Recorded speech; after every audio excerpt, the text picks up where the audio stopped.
好，我们接着看看哦，这个川普当然哦，他在选前就讲了，他要把非法移民通通赶走。你看他多厉害，多会做生意。一方面把非法移民赶走，另外一方面他大卖金卡，叫做川普金卡。而且热销，基本上就是把一些有钱人给弄到美国来。我们先来看看呢，最新的是哦，川普哦撤销53万4国的移民合法身份哦，从4月24号你就得离境哦，包括哪4国呢？古巴、海地、尼加拉瓜跟委内瑞拉哦，他们有临时的合法身份证，那是在拜登时期哦，那个时候有一个2年的临时入境许可，现在我都把你撤销，你即刻赶快把你家的这个家当收一收，4月24号之前就得离开美国。而另外一方面，他在不断的发行这种东西，川普金卡，叫做金卡签证，你只要拿得出500万美元，大概合台币1.64亿，你就可以获得美国的永久居留权。哇！有钱人就来了呀！你看到美国商务部部长卢特尼克就说：“我们已经算过了，全球有3700万潜在买家，弄起后亚郎啦！那川普总统认为可以卖出100万张，光是昨天一天卖出了1000张，所以呢，他就不断的吸引有钱人来，把一些非法移民、穷人简单讲赶走。”那另外我们再来看看加拿大现在跟美国的关系真的不太好新任的这个加拿大的总理卡尼主张对川普更强硬，并且我们看到加拿大要提前选举国会大选，卡尼就说只有拥有强大的民意授权，我们才能够在面对川普的时候为加拿大人谈出最好的协议，所以他们就变成非常的 tough。那另外呢，川普跟加拿大之间的争执除了这个关税之外，你看到还有天然资源，包括水资源，因为在加拿大跟美国中间有一条贯穿2国的一个河，叫做哥伦比亚河它被称为巨型的水龙头。因为它可以做很多的供水啦、发电啦而且这条河是美国40%以上的水力发电来源。那过去我们知道60年来大家2国就是相安无事他们有签这个所谓的条约，可是现在川普想要暂停因为现在要续约嘛。那川普想说，我这个可能要不续约咯，可是必须讲。这个合约有精神的，有时候你要不续约如果你要放弃的话，你必须10年前就要通知了。所以你可以看到呢，这个水权啦还有包括电啦各种方方面面在这2国之间还有的打。而另外欧洲也一样你看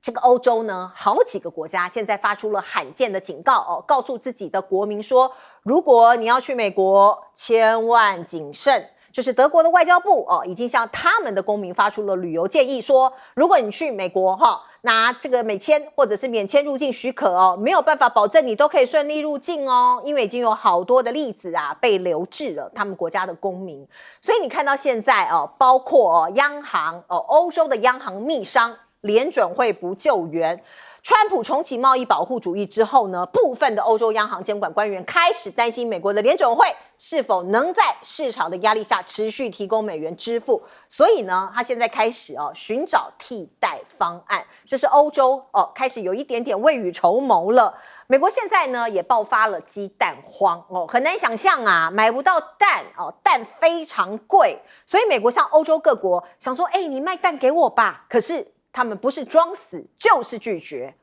那还有网友，这是美国的网友自己讲说，我们根本就变乞丐了，沿街在乞讨了door to door begging 所以你看到美国怎么会落入这种状况买蛋都买不到。那另外我们再来看看，包括川普因为现在不是在节约吗Doge 在节约在砍这些所谓的预算跟经费，现在连科研的经费都在砍所以欧洲呢就趁你病要你命趁机招揽美国的人才。我们看到《金融时报》报道，美国科学界面临来自川普政府的双重威胁。第一个是删预算，第二个是限制某一些主题相关的研究所以有一些人就跳槽啦，他们就去欧洲啦那另外我们看看印度这个国家它也某种程度被美国给拖垮。大家知道现在川普上任之后金价大涨，因为很多不确定性嘛，结果印度变受害者。为什么？因为印度政府在2015年为了降低借款成本，他们推出一种叫做纸黄金的债券，希望降低发债的利息。没有想到现在黄金价格飙升啊，所以他们惨赔很惨呐那现在印度制造本来想要取代中国制造，可是梦碎印度官员说230亿美元的补贴计划现在已经夭折了本来他们有一个计划叫 PLI 生产挂钩激励计划现在看起来已经这个必须宣告失败了想要取代中国变成印度制造暂时受挫。来，请教亮哥。川普那个金卡签证就500万就可以拿到绿卡的意思那它是取代原来的 EB-5 签证是100万美元投资，然后创造10个就业。其实原来的 program 是比较合理的。他如果500万，然后不用创造就业，就可以拿到绿卡，对不对？全世界的违法分子通通都变成美国人。真的反正我有钱我就去。本来就是啊。所以这个总统就是不负责任嘛，就是要钱呢。我跟你讲这个不是要不要钱的问题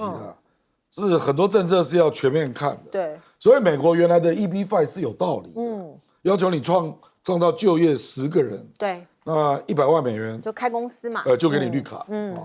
所以我觉得川普有很多政策都是属于这一类啦，就是我只做4年，所以我要立即看到东西，事实上，对等关税也是这样的概念。至少我财政部有收入啊。那到底谁认了这个成本？那你家的事啊。不管是进口商、出口商或消费者认了成本，我都不管。我只知道联邦政府有了收入。他就是这种想法嘛。所以我跟你讲，现在越来越多国家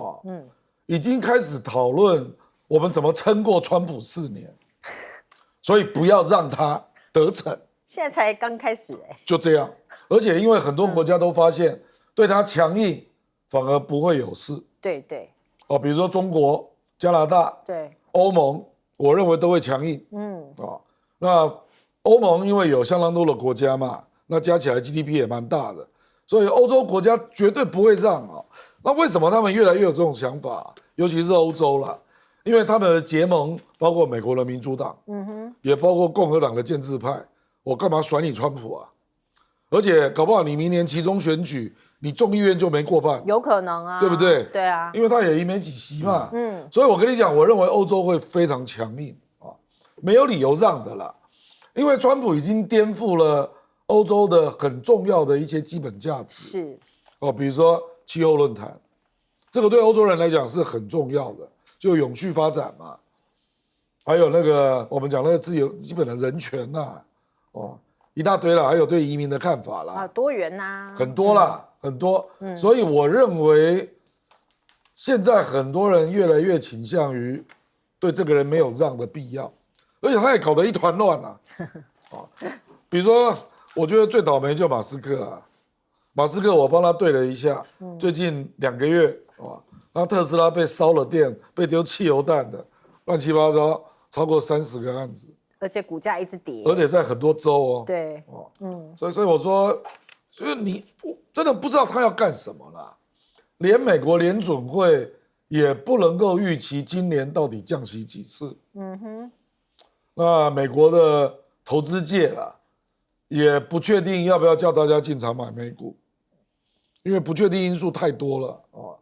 那4月2号有人说那一天会不会利空出尽啊？说从此以后就逐渐走向确定的政策，这我也不敢保证，没有人敢说，没有人敢说啊。所以我跟你讲，而且我跟你讲，非法我们现在是看到马斯克搞那个政府效率部大量裁员，他已经裁员联邦政府超过7万人，那这个造反就已经一堆了。对，非法移民的造反还没开始嘞。非法移民也是会犯罪的一定啊。那现在又加了一个，不是嘛？那4个国家赶走53万人，通通都要赶走。对，那等于是那些人突然又变成非法移民，再加上去，是。那这些人都已经在美国住过一阵子了，我觉得他们一定会想方设法躲起来，撑过你这4年啊，对，就是这样啦。所以现在可能越来越有一个概念叫做如何撑过川普4年。不管是个人或是国家，都在想如何撑过川普4年。来，将军，我认为印度制造想要取代中国大陆制造，我认为困难度蛮高的，因为印度在各种的政策上面没有形成重点，因为你要取代的话，你要形成重点，它没有形成重点。我们拿这个军事工业来看的话，印度到现在为止，它的战机都发动机都做不出来，发动机像美国买发动机，然后自己来设计飞机，然后这样。那发动机是飞机的心脏。印度人口14亿，是世界上第1人口大国，一个发动机做不出来，那他想要这个取代中国大陆，我认为在这方面呢困难度蛮高的。比如说，他现在最好的飞机第5代的话，就是那个像法国买的标风战机啊，美国那个 F-35还没卖给他，他自己也做不出来啊。那俄罗斯的这个苏57，到现在为止，那印度也没做决定说要向俄罗斯来买苏凯57啊。所以印度在这一方面，也就是在军火这方面的人，它没有形成重点。我们看它的光荣战机，要到10年后才能够完成它的全作战阶段。10年后，2035年了嘞，它形成变成全战备阶段，那个时候可能武器装备又到达另外一个境界了。所以我认为印度在这一方面它是没有形成重点。我们看中国大陆，我们来看中国大陆，它经济发展，它搞"一带一路"，那"一带一路"完毕之后，它搞轨道建设。包含这个我们讲的这一般的铁路，还有这个高铁，它马上做交通建设，马上因为交通建设四通八达之后呢，它整个经济就会繁荣起来，然后也搞重点发展无人机，所以大疆无人机在全世界市占率70%，在美国市占率57%，在中国大陆市占率占到94%，那么高。为什么它重点发展无人机？它知道将来是无人机天下，可能外送外卖可能要靠无人机来送。好，那现在它走到 AI， 走到这个人形机器人。也有人形机器人在路上跑去送货，变成这个状况，所以它形成重点。还有那个，比如说在这个太空领域上面，那中国大陆天宫太空站，它也发展太空，它也形成个重点，然后就形成就表示在太空站有相关的这个太空的科技，还有它的科研，要在太空中在零重力的状况之下，要在零重的状况下要去做，那它到太空去了，那就这样了。那印度也想要在太空争霸。但是看不出来印度有这方面的形成个重点，然后也交出个成绩单呢？没有啊。那中国大陆甚至到月球的背面，把月球的土壤挖回来做研究。印度在这方面还没办法达成这个不要说这背面，正面都没办法达成。所以印度在这一方面是没有形成重点哦，然后就变成分散式，各个领域啊都想超越中国大陆，但各个领域没有形成重点呢，也就没有办法达标。你看中国大陆经济就起来了，世界上第2大经济体，印度还是没办法脱贫的，还是穷哈哈的，贫富不均的现象非常的严重。所以印度在这一方面，它的条件没有形成，所以我认为它的这些相关的政策没有配搭，想到什么做什么。而且印度有个状况，他喜欢讲大话，那喜欢讲大话就会不务实，那就会感觉到好大喜功，结果实际上很多的事情没有很扎扎实实的去做，变成软体条件不够，硬体设施又不足，那却想要形成一个很大规模的成果，那是不可能，那是缘木求鱼的。来请教大钟老师。对，因为川普是一直很骄傲的说他要创造美国的这个黄金的世代，但国际社会也有一些不同看法啊。有一派认为说，其实川普可能自己在撼动美国所一手打造的这个自由主义的这个国际秩序，而且这国际秩序已经维持了70-80年。是，美国是主导者、创建者，而且一直是维系者。那主要就是因为川普不太讲究什么理念啊，什么道德高地、威望，什么领导地位，因为这些看不到摸不着。他所认定的国家利益一定是看得到摸得到的，所以这就是为什么他们这么在乎关税、港口、基础建设、稀土、关键矿产、天然气、石油这些东西是他真正在意的事。所以他对于美国所提供公共财，他一点都不是很在意这个概念。那这样的状况之下，会让过去多少年来比较习惯跟美国打交道的美国盟友会水土不服了。第一个水土不服就是欧洲因为欧洲最明显，因为欧洲还是非常讲究一些价值，那包括一些进步的价值，所谓的进步价值，包括气候变迁。但是现在能源政策、气候变迁、绿色经济这些完全不是川普所在意的重点。那还有一个我觉得很有趣的案例，其实是加拿大。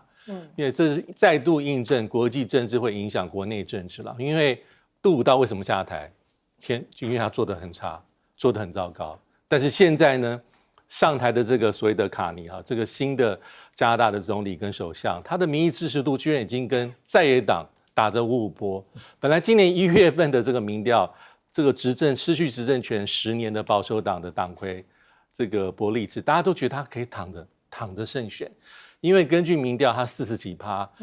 执政的在野党自由党就20几%，所以如果是1月份选举，加拿大新国会的343席，在野党可以拿下200到240席，单独执政。但是到了3月份，当新的这个卡尼上台之后，领导自由党，而且现在已经宣布4月份就要改选，这个民意非常清楚。卡尼对他自己党员的这个诉求，当时选党魁的时候就说：“我最有能力去对抗川普。”这也给大家一个启发，我有能力应付川普所带来的变局。所以在这样的状况之下，凝聚力、团结力就起来，因为他真的是目前唯一做过 G7 里面2个中央央行的行长，所以他有这样的一个豪情壮志。所以加拿大、欧盟可以看到，目前各国对于川普的政策其实都是有备而来，因为川普的不确定性还是比较高。好，我们接下来看看这个菲律宾的状况，因为前一阵子大家都关注嘛，前总统杜特地被送到这个国际刑事法庭这件事情。那现在我们看到的最新消息是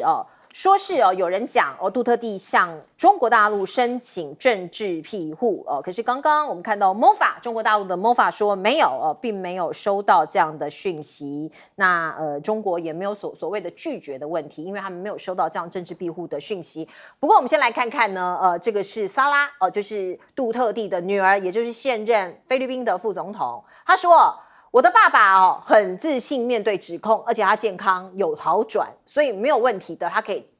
撑过这一次的这个法律上面的一个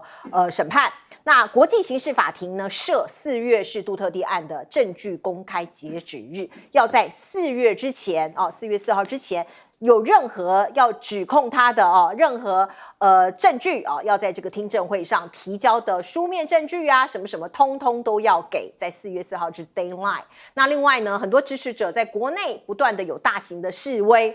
那我们看到他的女儿莎拉就向支持者说，不要让其他人被绑架那我们再来看看呢，他自己也讲，我可能是 ICC 下一个要逮捕的人散发这样的讯息。所以你可以看到呢，包括国内这个在菲律宾的内部其实现在也算是某种程度的动荡。而另外小马可仕那当然大家把矛头指向他，认为他是政争这一波政治斗争的发起人。可是他自己的亲姐姐艾米看起来好像跟他的意见不太一样他公开批评菲律宾政府把一位前领导人移交给外国的审判机构，相当于成为外国的奴隶并且质问菲律宾什么时候变成了海牙的一省这个话出自于小马可仕的亲姐姐的口中所以那当然引起了轩然大波。不过呢，艾米说他这个包括这个能不能够进入他弟弟也就是现任总统参议院候选人的名单，他也不确定。他说我们国家的主权岌岌可危这比选举竞选和政治更加重要，更加的令人不安。而另外呢，菲律宾国内有一些所谓的打压新闻的事件出来，像是有一些部落客就说他们声援或者是抗议像这样子的一个不同意见在网络上面也被打压，他们很担心怕会像20世纪70年代一样当时老马可仕只允许4家报纸来这个运营而且由独裁者控制，就是简单讲就是担心言论被限缩，言论被控制那另外我们再来看看美国的态度。美国的国防部部长将在这个月的月底3月28号到29号访问菲律宾，这是他第一次亚洲行的首站，就从菲律宾开始。而另外我们也可以看到呢，包括美菲之间的肩并肩军演也即将登场，会在4月21号到5月9号举行。那菲律宾的准将罗吉科撂狠话，他说我不在乎中国如何回应，如果让他们夜不能寐，晚上睡不好，就意味着我们的策略奏效。看起来抗中的态势也是强硬。那中国是共同的敌人吗？这个报道是这样讲的，他说菲律宾的参谋总长邀请印度跟南韩加入 Quad， 可是印度呢某种程度的回应是很奇特的印度没有接受在被问到相关的问题的时候，印度军方说目前不清楚这件事情来回应，而印度的总理莫迪的态度是什么呢？他说不希望这个变成冲突他很担心分歧变成冲突。来请教亮哥。这个杜特地的问题我觉得现在是这样了，因为3月28号他80岁大寿嘛，快到了那我觉得目前这个国际刑事法院大概有点进退两难理论上他搜证完毕，那9月要判决，那可是菲律宾5月12号要大选，那目前的态势对小马可是比较不利了因为基本上人家就批评他践踏主权嘛，因为这种案子没有理由要交给国际刑事法院来判决，你菲律宾有司法体系对不对？那这个，所以我觉得目前的态势，大概10天前沙拉杜特地民调是29，那现在是39，那小马可是民调跌到20所以我看5月12号如果要改选，我看大概没有人希望他站台吧，这很现实的啦。对啊，因为所有的议员都要改选，所以目前亲小马可仕的英文报纸开始反扑了，因为菲律宾的英文报纸大部分是亲小马可仕的这里面当然有很多矛盾第一个就是吕宋岛跟敏达纳尔，杜特地、敏达纳尔他们家族通通都是达沃市长2个儿子1个女儿都是达沃市长所以你可以想象他们已经执政多久了。可是敏达纳的人口只有2400万，吕宋岛的人口是6200万那大家都知道小马可仕家族是吕宋岛的，对那吕宋岛历史上也是比较亲美的啦，所以我认为沙拉杜特地也要小心就是你如果搞得太区域对抗，对你不一定有利所以还是要有一些大的议题啦比如说这个议题就是捍卫菲律宾的主权，那这个吕宋岛的人应该也会支持，所以他要去拿捏用什么议题啦。那我觉得如果在罪证收集完之后，杜特地是不是可以离开荷兰这也是一个关键那我建议他最好回来了因为他留在那边也说不过去，不过回来也会很大的震撼因为很多议员都会邀请他站台，杜特地的民调是非常高的而且当年的反独事实上是奠定了菲律宾后来的经济发展还有基础建设的基础，所以很多老百姓都感念他。现任的民调是81耶，没有看过这样的人的民调了所以我觉得他有一点故意啦，这里面一定有政治设计的成分啦。那谁叫你小马可仕这么笨，你就中人家的计然后他就给你耗着那你是这个没有保护好菲律宾的主权然后让国际看不起你这种言论就不断出现嘛。所以你就看小马可仕，因为肩并肩军演是例行的，对，那大概4月21到5月几号这样，所以小马可仕现在又开始打亲美牌嘛，比如说那个有关那个跟中国大陆的主权争议，现在又开始了他想说这样可不可以挽回我自己的民调，他跟那个尹锡悦有点像就是菲律宾跟南韩的亲美的人口至少有40%啦，至少你说这2个国家的亲美人口都有40%，所以小马可仕只好用这个方式来巩固自己的原来的支持者，也是孤注一掷然后开始放一些话说杜特地亲中那还有中国大陆开始举办菲律宾网红的那个活动而且一直有一个传言了，说是杜特地在香港的时候有向中国申请政治庇护我觉得应该是没有。今天 MOFA 已经说没有了，没有啦，因为我认为他就是将计就计了因为他认为荷兰不敢判他罪了这个怎么会符合违反人类罪嘛？又不是战争所以我觉得他就是赌啦，而结果证明这个赌是有用的。他女儿的民调已经增加10%了，对，上升了，对不对？那小王可是现在不知道怎么办啊，是。这巴不得你赶快回来吧，不然这种主权问题怎么弄呢？好，我们先进一下广告。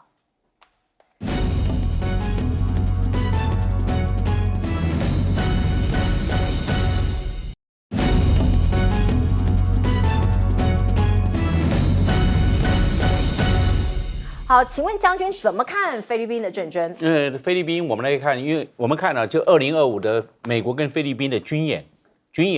那个从4月21号到5月9号，总共19天，算时间时程蛮拉的蛮长的。因为去年2024那个肩并肩的时候，那兵力规模大概16000多人，那今年也是16000，所以它的规模盖等，时程19天也盖等。但是我们要看几个指标。这个美国是不是挺菲律宾？我认为有几个指标可以来做检视，因为他去年也是打这个舰对空飞弹，还有这个地对舰的飞弹，他摧毁那个报废的那个我们叫的补给舰呢。是。那今年的话，他打的那个防空飞弹是西北风3型的地对空的飞弹，这是法国做的。西北风的飞弹是法国做的。另外还有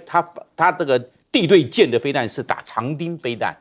跟海星飞弹。他也要摧毁他报废的军舰，2次大战的嘛。然后我们这样来看的话，那这科目也跟去年也盖等，但是问题是他观摩团变多了。去年的派观摩团呢，包含日本，包含澳大利亚，也包含法国。那今年多了3个国家，英国也派了观摩团过来，加拿大也派了观摩团过来，韩国他也派了观摩团。今年变成6个国家派观摩团，所以这个有点不一样，观摩团变多了，是这个样。那我们来看有几个指标可以来检视美国跟菲律宾之间呢有没有说对中国大陆会产生压力，让中国大陆晚上睡不好。我认为不会，中国大陆晚上继续睡大觉了。为什么？我们来看看，第一个，演习结束之后，5月9号演习结束，美国在菲律宾以前的苏比克湾跟克拉克空军基地，美国会不会留下了他的战机跟他军舰停在那个地方？我认为不会。去年也没有啊，演习完毕就走了，打包整个就走离开了。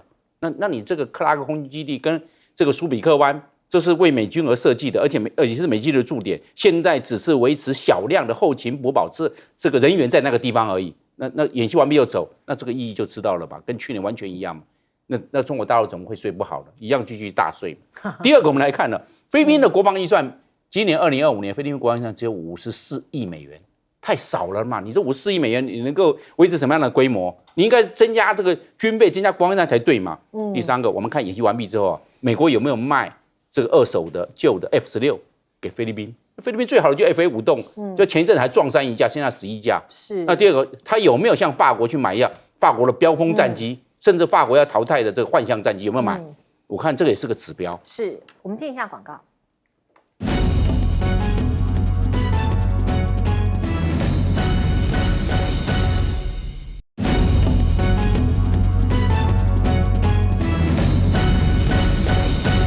好，菲律宾的小马可是现在到底在想什么呢？肩并肩的军演也即将登场了，请教老师。对，因为这肩并肩其实是年度的军演哈，最早是从90年代出席到现在啊，就像刚才将军所讲，其实去年的规模跟今年是差不多的。那去年还有所谓的多岛演训哈，但我觉得在这个整个美国的战略版图里面，菲律宾所扮演的角色的确他的军力就不是很强。他所扮演的还是比较那种外交上的一种干扰，或是一种帮忙美国去制衡北京发展。我觉得这个角色在拜登过去4年非常非常的明显。所以说他们美国跟菲律宾的军事联盟其实1952年就确立了，但这么长的历史里面，其实菲律宾跟美国的关系进跟输，还有跟中国大陆关系，还是要看领导者他在他的意识形态下的一个判断。那现在这小马可是因为他的任期至少要到2028年，还好几年，所以假设美国的政策是跟拜登一样，川普跟拜登一样，那基本上菲律宾还是会有很多的功能了。就像是拜登任内那4年，大家应该印象很深，一下美菲峰会，一下美日菲峰会，然后小马可是又到白宫，那美国做的事情很多，还有包括这个海巡的演习，而且要求菲律宾跟其他国家一起做演习，提供菲律宾一些2手的一些军舰。那还有很多的做法是过去没有的，比如说在拜登任内所以把这个美菲的安全保障这个条约适用范围适用到假设菲律宾的武装部队不是在菲律宾本土。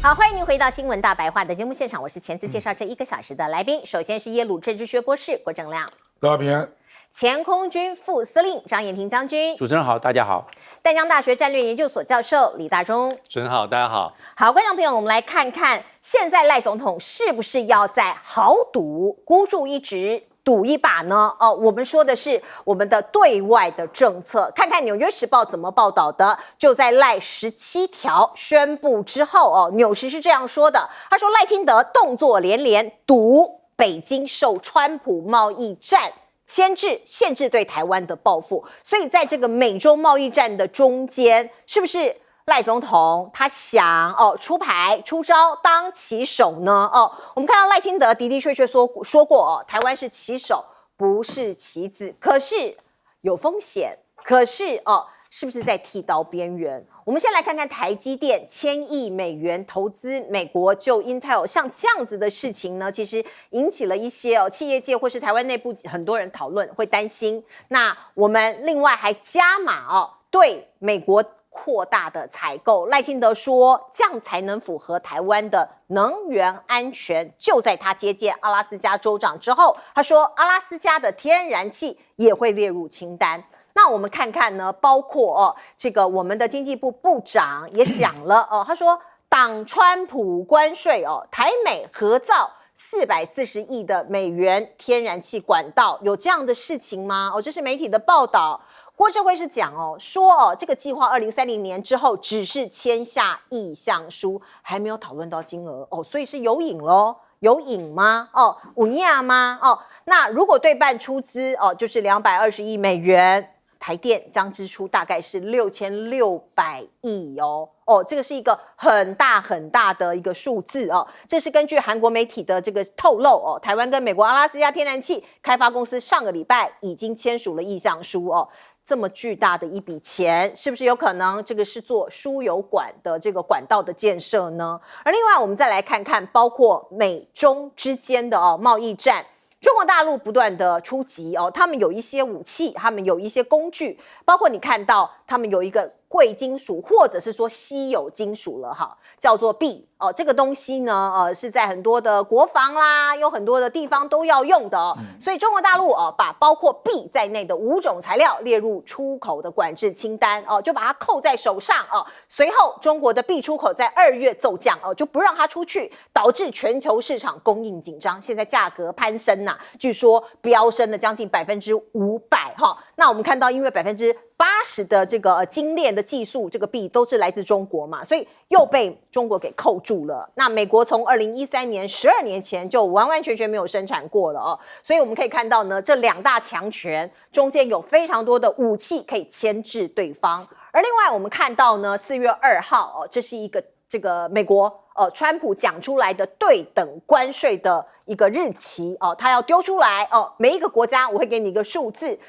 有可能不包括微晶片和汽车吗？我们看到这是来自于《华尔街日报》的报道，说白宫非常有可能会豁免一些特定的行业的关税，包括微晶片跟汽车产业。不过现在消息太多了，我们也不知道要相信谁，一切都在川普的一念之间。我们看到呢，包括中国大陆的智库当然也做了很多的研究，他说可能会对中国有利原因是什么？因为经过好几轮的贸易摩擦之后，美国对大陆的平均关税已经明显高于大陆对美国的关税，所以你要征收对等关税，现在看起来对中国比较有利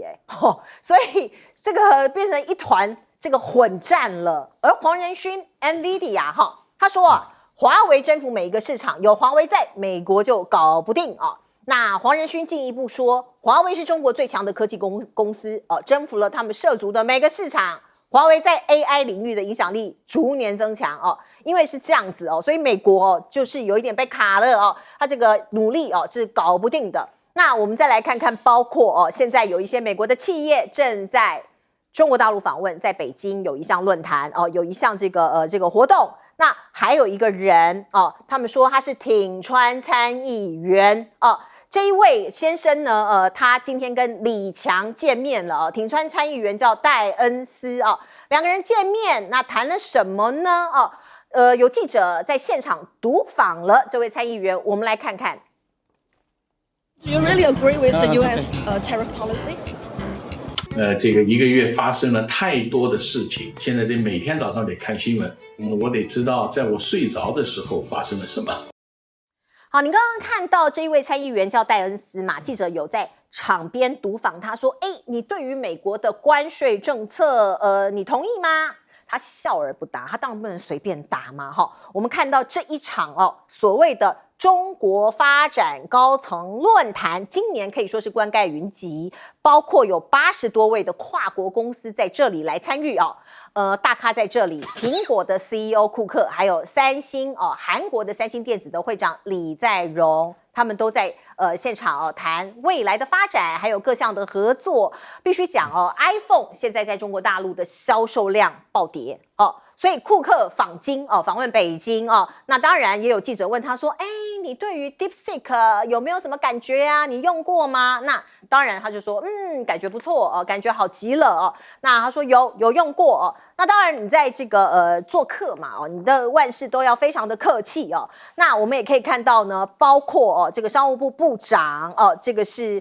可以看到呢，他会见了这个包括 Benz 还有 BMW 的董事长那我们可以看到这个是 Benz 的 CEO 宾士的 CEO 康林松就说到中国就像回家一样那大家看起来就是一团和气那也有很多人意有所指的说，有矛盾就应该通过对话解决，关税只会让大家双输所以你看到企业界自己找活路，来请教亮哥。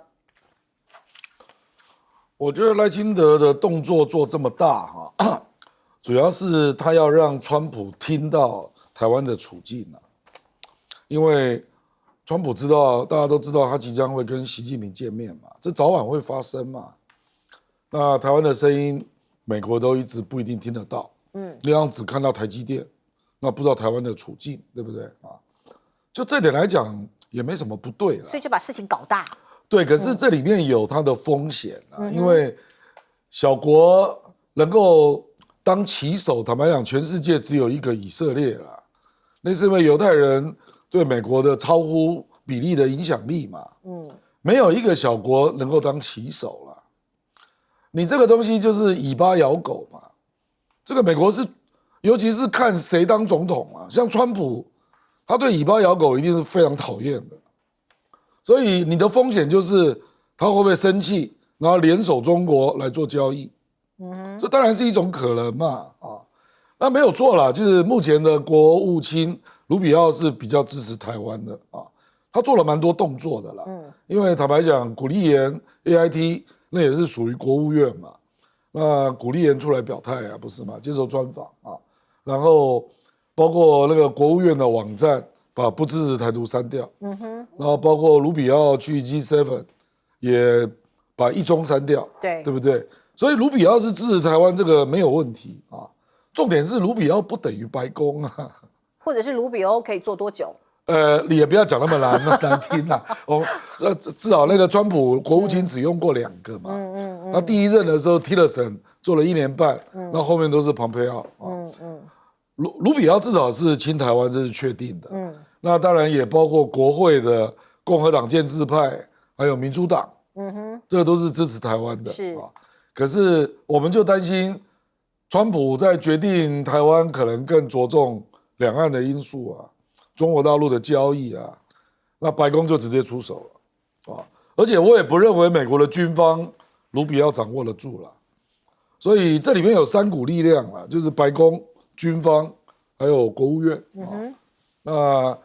我们目前当然是得到卢比奥的支持，这个没有疑问可是风险很大啦，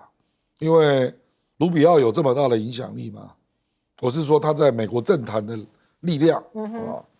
这可能川普加上马斯克就把你压过去了所以这个就是你那个分寸要拿捏的好啦，不然他这个坦白讲后面还有很多事情，因为你看美国还故意把你修正，说你那个是政策提议他不说你那是 policy， 说你是 policy proposal 那接下来就轮到你要提法案，还有行政院的各种措施要出来了嘛。那美国会怎么评价？真的不知道，还要慢慢看，还不知道。那你觉得这算是艺高人胆大吗？赖清德？我一直不认为他艺高啦，就是敢赌啦，敢赌啦。可是胆大，可是风险极大啦，我们只能这样讲哈。那台湾对美国的对等关税的问题啊，因为我们的税率不算高，我们只有6.5嘛，美国是3.3。那美国着重的是台湾出口到美国的部分，那我们出口到美国的部分很多都是电子零组件，那本来就没有税啊，所以我们比较麻烦是农产品啊。那这个就要看美国要不要进来台湾，因为目前川普看到的都是去美国的啊，所以他就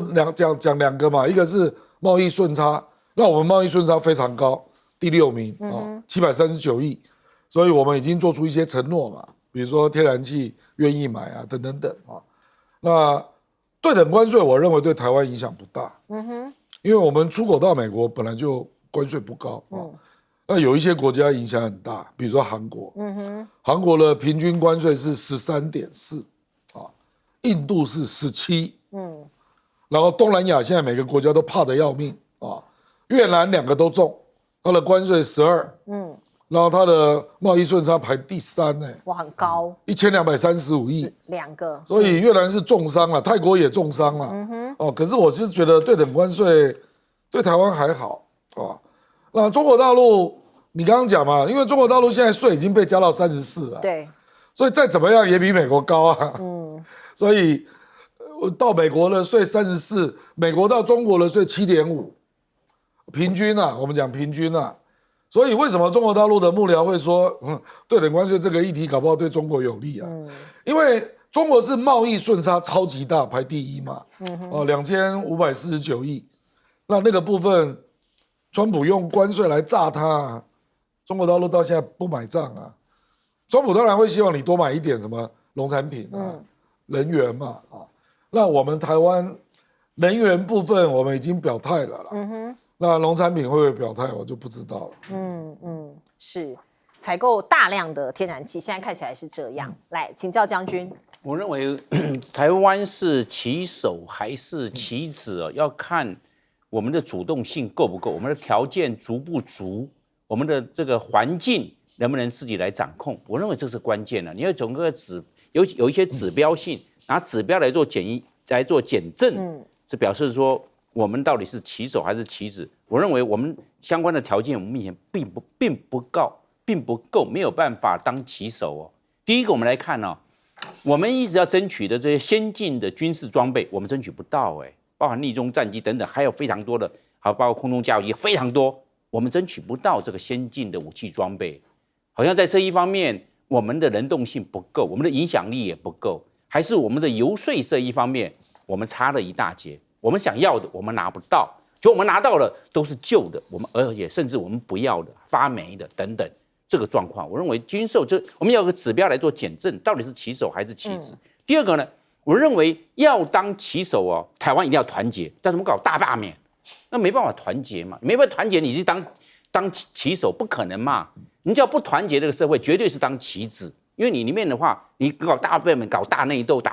大内耗，你就把自己的精力、实力耗掉了，你怎么去当棋手？那就被沦为棋子。你想要当棋手，力有未逮；你想要当棋子，那你被人玩弄、被人操控。我认为这个也是个指标，我们可以做检证。第三个，我们看台积电赴美去投资1000亿美元，加上原来的650亿美元，总共是1650亿美元，好像就这样子，我们好像没有筹码来交换呢。这个要去就去了。让我们的人才流失到美国去了，我们的资金到美国去了，我们将来这些台积电的税收到美国去了，因为这相关的就业的都到美国去就业了嘛。那这个样子，我们台湾这样子的话，是不是被掏空了一些？甚至我们的这些就业的市场，年轻人未来就业的市场也没有啦。台积电因为台积电到美国去了，你要就业上，那你到美国去就业啊。为这个状况啊，所以台积电到美国去投资1650亿美元，就是5.3兆台币，这个也是一个检证的指标。但我们是真的去对台湾有好处吗？资金留在台湾，人才留在台湾，税收留在台湾，供应链留在台湾，壮大台湾，这才是基本之道啊！那怎么会被人流失出去了？我认为这个也是个警讯啊，这表示说我们可能也变成棋子了。那最后第4个，我认为共机共建呢，在台湾这边周边做活动啊，我们都是被动因应，我们有没有拿出主动的作为，积极来因应？我们事先是不是超前部署，让我们能够事先掌握情报？我在我们的预定的区域或者预定的空域、预定的海域，先去做个部署。在这方面不是，他来了多少的这个战机，多少的军舰，我们都是被动，我们好像这种军事的主动性，不够哎。那在这一方面，我们这样子想要去当棋手，我认为条件不够，实力上是有问题的，在这个战略上跟策略上面，也是有很大的这个关卡没有越过，所以当棋手，我们那只是个说法，并没有我们讲到了达到一定的条件。是来请教大中老师。对啊，我觉得现在就是整个川普团队里面的对中政策是大家最有兴趣跟最好奇的一般出估带有3派了，就像刚才所讲，毫无疑问，像是这个卢比欧国务卿，还有国家安全顾问瓦兹，财政部长贝森特，包括 USTR 这个贸易代表署，包括纳瓦罗就是之前川普1.0这个在川普任内做过事情，现在还是资深的经济顾问，还有美国新川普任命的驻中大使，还有美国的民意跟美国的国会，基本上可能主张对中强硬一点。那这些官员大概可以把它贴一个标签，叫做对中竞争派，就基本上这个是他最重要的一个关切。那第2大派主要还是马斯克因为他还是比较务实一些，比较重商业利益。那这里面还包括商务部长卢特尼克，还有部分的国家安全团队的团员比如说国家情报总监，还有比如说是 FBI 的局长等等。但真正的关键点是川普以目前来看是比较站在这个阵营里面的。那还有第3块，就是目前还看不出所以然来，包括副总统凡斯的确之前讲过说认为说俄乌战争不是那么关键，美国应该把专心跟注意移到亚太，看起来是要回防这个北京，但他到目前为止对中政策的表态上并不明确。还有一个海格塞斯国防部长也是，所以这里面其实真正的关键人物，我觉得就是川普了。那以川普的个性跟他的风格，应该是目前来说都没有讲难听的话，因为目前美中还要再做接触，所以现在这个戴恩斯到底的重要性多高多低，其实是很难说，因为他的确是川普的忠诚的盟友，早在2023年他就出来背书选举，川普很重视这个朋友跟盟友，但是他这次去当然也很低调，因为他去之前去看过川普的，但是白宫的讲法是我也没有给你背书你没有任何的授权，所以他去那边所讲的话，我觉得大概是北京或是他自己可能会希望扮演一种传话人，或是一种试探的铺路的